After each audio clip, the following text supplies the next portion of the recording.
พี่เสกมอบให้ทางเอเป้ประกอบกับการเพลงเจ้าของดนตรีนุ่มไทยน้อยสนับสนุนโดยอันห้านไทยเกิดกังวลเป็ดไอ้คนนั้นผู้ใดอยากได้กังวลหรือว่าสนใจติดต่อทางเบอร์โทรศัพท์ก็ได้พี่น้องเลยเดี๋ยวติดต่อหาอาจารย์คำล่านอกแล้วกันหากต่อได้เป็นผลการลำเพลินแล้วกันมอบให้ถือว่ามอบพิเศษเนาะทางงานขึ้นเดือนใหม่วันนี้ก็ถือว่ายินดีมาหับใส่พี่น้องทางแก่กอกเนาะทางดนตรีจากคำเผาพวกเราเนาะในดวงใจอ้ายบ่มีไผนอกจากภรรยาจึงอื่นต่อมาอ้ายสิถือว่าคนนอกหัวใจสิสัวดีปานใดก็คือนอกหัวเจ้าและเศร้าคิดหลายซาเดอลาปล่อยไอไปตามภาษาเป็นบางครั้งเป็นบางเทื่อนอกเหนือเมียที่บ่ได้เอาใจมันดอกต่อเขาละผัวกินเหล้าเจ้าสู้ก็หูอยู่แต่นานดนสัวเจ็ดผีดีเจ็ดหดอย่าบ่นเลยเดิมเมียเอายาว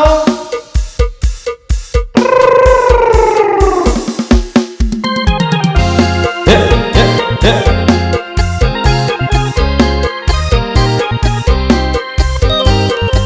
เราพิเศษเด้อทางแขกเดินทางมาจากคำเขาอะไรนะ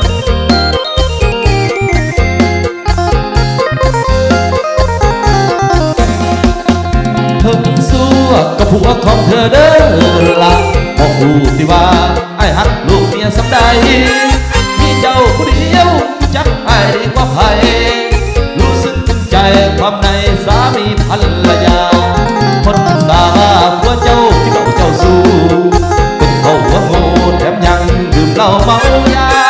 ผู้ชายกินเหล้าเจ้าสู้ถือเป็นธรรมดาอย่าเกลียดอย่าคมเด้อละเป็นอย่างมากกับผัวเจ้า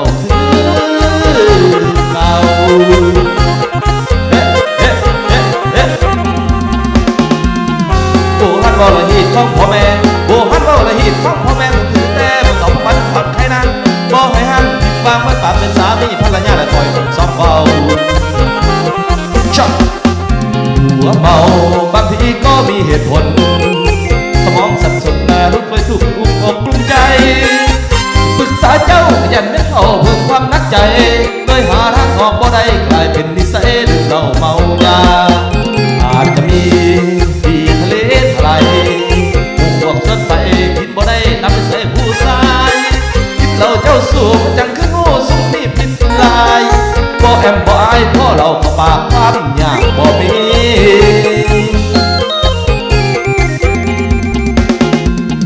เมามานี่บ่เคยจนจับเพื่อเมามานี่บ่เคยจนจับเพื่อลูกกับเมียอยู่บัดเอื้อขอสักมันช่วงเหล่านั้นจะไม่ทักเมื่อหลายแม่งตายเป็นผีกระบอกลูกเมียเขาเศร้าเศร้าเศร้าจนเศร้าปล่อยเศร้าด่าให้คิดเสียวมาลูกสั่งเข้ามาแล้วเพื่อเราเป็นละคู่กันส่วนดีพิษคือไอ้ขอยอมรับส่วนและขอยืนยันบ่ถิ่นบ่วางบ่ห่างบ่ป่าเรื่องไอ้เรื่องยาเศร้าเสนอหลาอย่าเบาไปแต่ไอ้ขอให้อภัยละเคือเจ้าได้นั้นสองน้องเข้าใจแล้วก็ต้องไปละพังคำคนสาคงเสนอลาเพิ่งสัวก็หัวของเธอฟังเพอหลายขึ้นหลายคันฟังเพอหลายขึ้นหลายคันได้ใจยังวักและน้ำเจ้าทุกเมืองทักลูกทักเมียบ่มีทักเอื้อเฟื้ออย่าซาคนเขาแม่นสังยิ่งคืนก็คือกำไรชีวิตแม้แต่จะคิดที่ก็ลืมบ่ได้หนึ่งในดวงใจคือเมียอายสิสัวปานใดกับผัวน้องคือว่าขอโทษขออภัยเนาะเมามานี่ก็เลยหลงหลังหลงหนาคือว่ามอบหน้าที่ทั้งผู้ทรงคนตูอยู่วันนั้นเด้อจ้าเด้อขอใจจังเย็นเทศเดี๋ยวเราได้ประกอบสมงานล้ำกันแล้วกันก็เตรียม2 แสนจะเลือกปั่นกันนะจ้าเด้อ